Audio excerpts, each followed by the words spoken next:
સમસ્ત વડોદરા વાલ્મીકી સમાજમાં છડી મહોત્સવ ચાલી રહ્યો છે। આજ રોજ નોમના દિવસે વડોદરાની તમામ 45-50 જેટલી છડી ભેગી થઈ ન્યાય મંદિરે ભેગા થઈ પૂર્ણ હરતી થઈ। વાલ્મીકી સમાજની અંદાજે 20,000 સંખ્યા ભેગી થઈ ગોગાજી મહારાજની છડી જોવાનો લાવો લેતા હોય છે। વાલ્મીકી સમાજના સંતો મહંતો, સામાજિક કાર્યકરો, ભાઈઓ બહેનો અને નાના બાળકો સાથે છડી મહોત્સવની जुलूस જોવાનો આનેરો આનંદ મળે છે।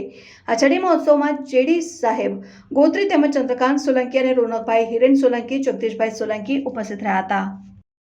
શાનું આયોજન રાખવામાં આવ્યું છે? ગોગાજી મહારાજનો છડી મહોત્સવ થઈ રહ્યો છે। આજે સમસ્ત વાલ્મીકી સમાજ વડોદરાની અંદર જે છે બધા જ વાલ્મીકી સમાજ, સમગ્ર વાલ્મીકી સમાજ આજે અહીંયા છડી લઈને ભેગી થશે। આજે નહીં તો 45 થી 50 છડીઓ આજે અહીંયા આવશે।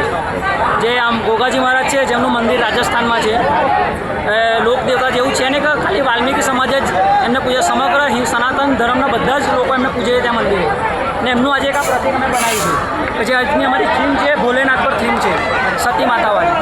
આપણું નામ? મારું નામ હિમાંશુ સોલંકી। આજ રોજ શાનું આયોજન રાખવામાં આવ્યું છે? આજ રોજ આ વડોદરા શહેરમાં વાલ્મીકી સમાજની છડી મહોત્સવ ચાલી રહ્યો છે।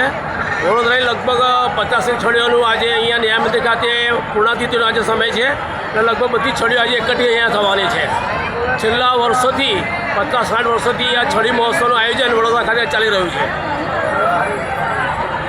અને આ છડી, મારું નામ જેડી સોલંકી, મારા રહેવાનું ગોત્રી।